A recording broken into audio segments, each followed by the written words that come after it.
हमें ज्वाइन किया पाकिस्तान तहरीक इंसाफ के सीनियर रहनुमा हैं खुर्रम शेर जमान साहब। Welcome to the show Khurram Sher Zaman साहब। आपसे पहला सवाल यह है कि मरीम ने आज बड़ी धुआंधार तकरीर की है। मरीम साहबा कहती हैं कि ये सारा निज़ाम जो है वो फ्रॉड है, झूठ पर मबनी है और ये जो सारा निज़ाम है ये करप्ट टोला है। ये भी उन्होंने कहा और साथ साथ ये भी उन्होंने कहा कि ये झूठे वोट हैं जिसकी बिना पर आकर बैठ गए हैं। इतनी दफ़ा वो कह चुकी है, इतने जलसा आम से कह चुकी हैं। कोई ठोस कोई सॉलिड आंसर तो देना खुर्रम साहब। नहीं, मेरे अब जो सियासी जमातें खासतौर पर पीएमएल इनको अपनी हैसियत का पता तो चल गया होगा गिलगित बल्तिस्तान में जिस तरह इन्होंने कैंपेन की और जो इनकी ख्वाहिश और जो कुछ ये समझ रहे थे, तो मेरे ख्याल से चीजें बहुत क्लियर हो गई हैं। और इलेक्शन से पहले भी जो है आपने कुछ सर्वेस देखे थे कि आज भी पाकिस्तान के अंदर सबसे बड़ा मकबूल शख्सियत वो वजीर आजम है, सबसे बड़ी सियासी जमात वो तहरीक इंसाफ है।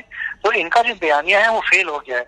देखिए ना कि गिलगित बल्तिस्तान के लोगों ने इनको क्यों रिजेक्ट किया, उसके पीछे जो सबसे बड़ी मुझे नजर आती है वो ये है कि इन्होंने अफवाज पाकिस्तान के खिलाफ आवाज उठाई, इन्होंने अफवाज पाकिस्तान की तौहीन करने की कोशिश की। देखिए हमारे दिलों पर राज करते हैं हमारे फौजी, हमारी सरहदों की हिफाजत करते हैं, अपनी जानें देते हैं। तो जो सियासी जमात अपनी अफवाज के खिलाफ हो जाए तो आप उनसे क्या एक्सपेक्ट कर सकते हैं? वो तो अपनी दौलत को बचाने के लिए, अपनी पैसों को बचाने के लिए, अपने बड़ों की करप्ट जो है उनकी निजाम को बचाने के लिए कितनी हद तक भी जाएंगे। सो मैं समझ रहा हूँ कि एक बहुत अच्छा और एक बहुत बड़ा मैसेज आया अवाम की तरफ से, गिलगित बल्तिस्तान के लोगों की तरफ से। और अगर आप इलेक्शन पूरे पाकिस्तान में भी कराएंगे तो यकीन कर लें कि रिजल्ट आपको यही मिलेगा। इनके बयानी से कोई फर्क नहीं पड़ता, इनके नारों से, इनके जलसों से कोई फर्क नहीं पड़ता। अवाम फैसला कर चुकी है, वजीर आजम साहब के साथ खड़ी है और हम मुल्क को आगे लेके जाना चाहते हैं, इकॉनमी बेहतर करना चाहते हैं, फॉरेन पॉलिसी आपकी कामयाब है, वो बेहतर होने की जरूरत है और भी ज्यादा। और इनके साथ कोई नहीं खड़ा है, हर शख्स वजीर आजम साहब के साथ खड़ा है कि लगाते हैं अपने नारे, इनको जितने लगाने, हमारी सेहत पे कोई फर्क नहीं पड़ रहा। देखिए गिलगित बल्तिस्तान के इलेक्शन की जो है वो आपने बात की है। गिलगित बल्तिस्तान के इलेक्शन को लेके जो आपकी अपोजिशन है वो सख्त सीखपा है और उन्होंने बड़े स्वेर किस्म के आप पे एलिगेशन लगाए और उन्होंने कहा कि आपने धांधली से ये इलेक्शन जीता है, आपने रिगिंग किया जिसके बाद आपने ये इलेक्शन जीता है। इस हवाले से ना कि सिर्फ मरीम का बयान है, इसके साथ साथ बिलावल का भी बयान है और उन दोनों ने ये बात कही है कि आपने धांधली की है। बल्कि बिलावल जो प्रोटेस्ट हो रहा है गिलगित बल्तिस्तान के अंदर उसके साथ शामिल भी हुए, उसके अंदर बैठे भी और आपके खिलाफ उन्होंने एक आवाज़ बुलंद की। इसकी कवरेज इंटरनेशनल मीडिया ने की, हिंदुस्तान के अखबारात ने की, आज कुछ हिंदुस्तान अखबारात की लीड स्टोरी है। आप ये कैसे काउंटर करेंगे इस सारे बयानिए को? नहीं, देखिए मैंने आपसे फरमाया, फिर आप सर्च करूंगा कि इन सारे प्रोटेस्ट से कोई फर्क नहीं पड़ता। देखिए ना, ये तो 2018 के इलेक्शंस को भी इन्होंने कहा कि वो धांधली ज्यादा थे। अगर सूबे सिंध के अंदर जो इलेक्शन हुआ तो वो भी धांधली ज्यादा थे या खाली पंजाब और केपी के धांधली ज्यादा थे? ये मेरा सवाल है। दूसरी चीज ये है कि अगर ये समझते हैं कि सिस्टम ही गलत था तो इन्होंने इलेक्शन के अंदर कंटेस्ट क्यों करा? ये तो एक प्रैक्टिस रही है। देखिए पाकिस्तान तहरीक इंसाफ में जब 2013 के इलेक्शन के बाद एहतजाज और धरनों के अंदर गए तो हम तो सिस्टम को बेहतरी के लिए गए ना। हमने तो कहा कि 4 हलकों को खोल लिया जाए, उनको इन्वेस्टिगेट कर लिया जाए और उसके बाद अगर आपको नजर आता है कोई गलती है तो आने वाले आइंदा के इलेक्शंस को बेहतर करने के लिए उसके अंदर तरमीम लेकर आई जाए, रिफॉर्म्स लेकर आए जाए। यही हमारी डिमांड थी। हमने तो नहीं कहा था कि 4 हलकों को खोलने और गलत साबित हो जाए तो तहरीक इंसाफ को जो इख्तियार दे दिया जाए।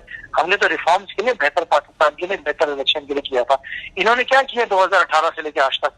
किसी अदालत के अंदर गए, कोई इलेक्शन कमीशन में जाके इन्होंने कोई पिटीशन फाइल किया? कुछ भी नहीं किया, सिर्फ नारे लग रहे हैं, उसके अलावा कुछ भी नहीं किया इन्होंने। सो यही करते रहेंगे ये 2023 तक। और आप लिख लें कहीं पे कि 2023 के अंदर भी आपको वजीर आजम इमरान खान ही मिलेंगे और तहरीक इंसाफ की हुकूमत होगी। फर्क ये होगा कि 2023 में आपको सिंध के अंदर भी तहरीक इंसाफ की हुकूमत नजर आएगी। वज़ीर आज़म पाकिस्तान ने इलेक्ट्रॉनिक वोटिंग के हवाले से बात की और उन्होंने कहा मैं चाहता हूँ कि मुल्क के अंदर इलेक्ट्रॉनिक वोटिंग जो है निज़ाम आए, बड़ा ट्रांसपेरेंट निज़ाम वो चाहते हैं वोटिंग का हो ताकि सारे जो है वो उसको ग्रेसफुली एक्सेप्ट करें, वो हार हो या जीत हो जो भी हो।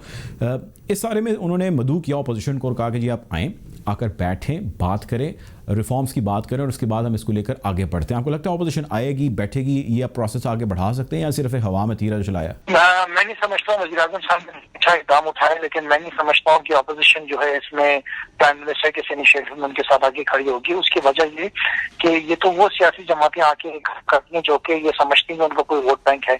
इनका वोट बैंक इतना बचा नहीं है। देखिए बहुत बड़ी बात की वज़ीर आज़म साहब ने, उन्होंने कहा है कि जो सेनेट के इलेक्शन होंगे वो भी वो चाहते हैं कि शो ऑफ हैंड से हों।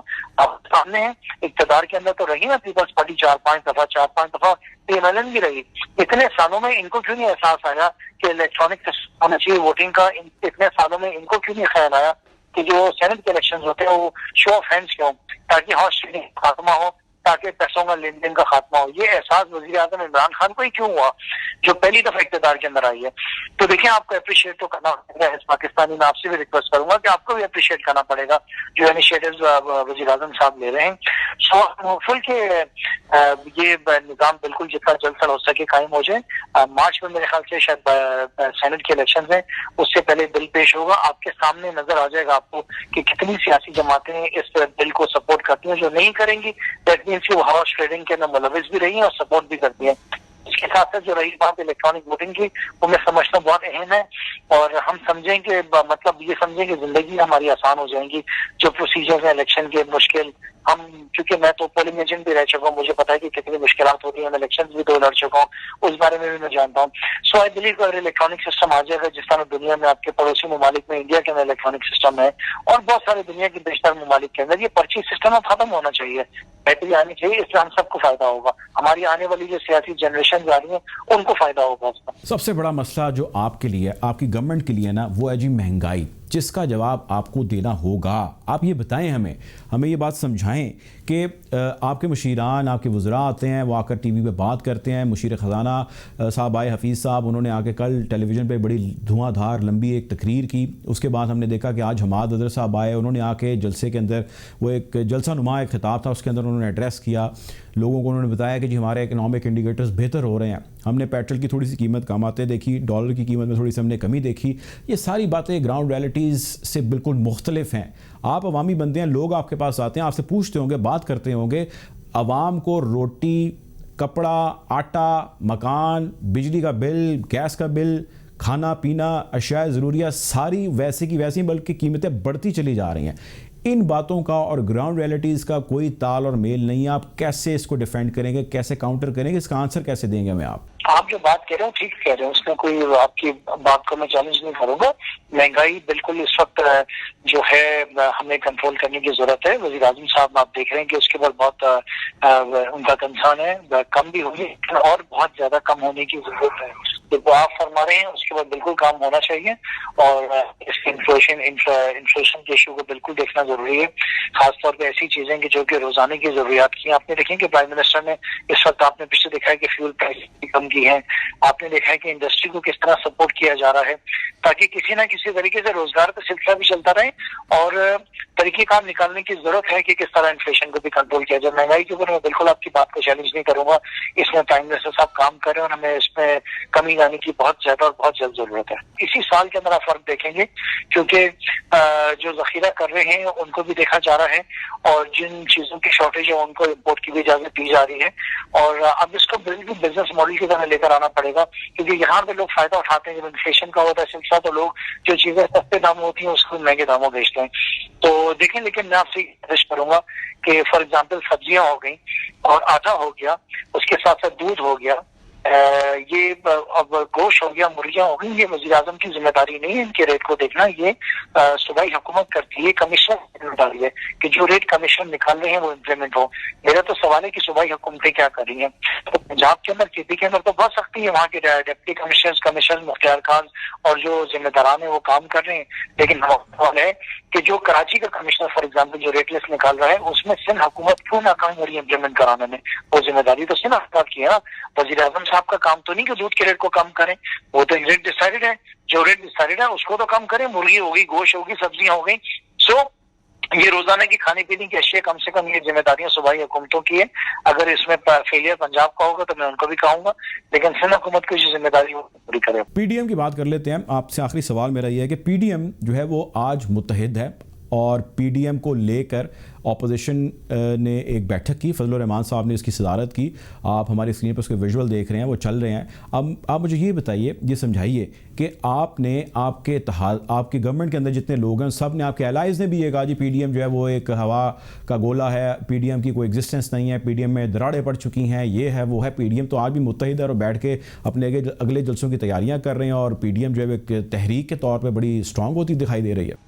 जितना ज्यादा इनका इत्तेहाद रहेगा उतना हमारे लिए अच्छा है। ये अवाम के सामने एक्सपोज हो रहे हैं, अवाम इनको देख रही है। इनका एजेंडा क्या है ना, मैं आपसे पूछता हूँ, इनका एजेंडा ये है कि इन्होंने अपने पापा और डैडी की जो है ये मूवमेंट है बेसिकली, एक साहबजादी बैठी है अपने बाप की करप्शन के लिए, एनआरओ के लिए, और दूसरे साहब बैठे हैं अपने वालिद के लिए।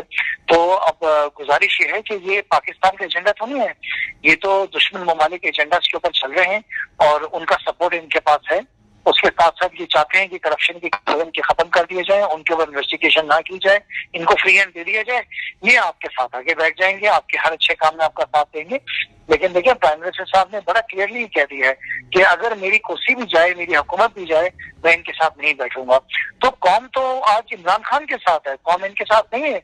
ये जितना अपना इत्तेहाद मजबूत करेंगे ना, आप यकीन कर लें उतना पाकिस्तान को फायदा होगा। ये एक्सपोज हो रहे हैं, ये फारिग हो गए, इनका कोई फ्यूचर नहीं है। मैं आपको बता दूं, इनके साथ जो लोग अटैच्ड हैं, इनके एमएनएज एमपीएस जो कि मेहनत से काम कर रहे हैं और सिंसियरली जो है ना सिंसियरिटी के साथ काम कर रहे हैं, वो खुद फिक्रमंद है अपने फ्यूचर के लिए। इनके साथ लोग आहिस्ता आहिस्ता एलर्जी करते रहेंगे, लोग इनके साथ फासले अख्तियार करेंगे।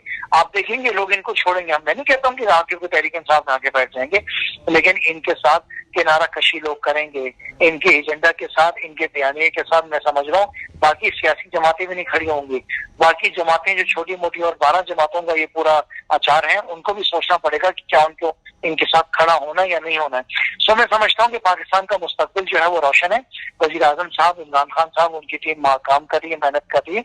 हम सब उनके सिपाही हैं और अल्लाह की ज़ात पे भरोसा है कि हम इसी तरह ईमानदारी से काम करेंगे अपने मुल्क के साथ, तो पाकिस्तान जरूर तरक्की करेगा। हाँ, इनका कोई फ्यूचर नहीं है, इनके लिए सिर्फ तबाही है पाकिस्तान के अंदर। ये सोचेंगे इन्होंने क्या करना है। बहुत शुक्रिया जी। हमारे साथ खुर्रम शेर जमान साहब थे, पाकिस्तान तहरीक इंसाफ के सीनियर रहनुमा।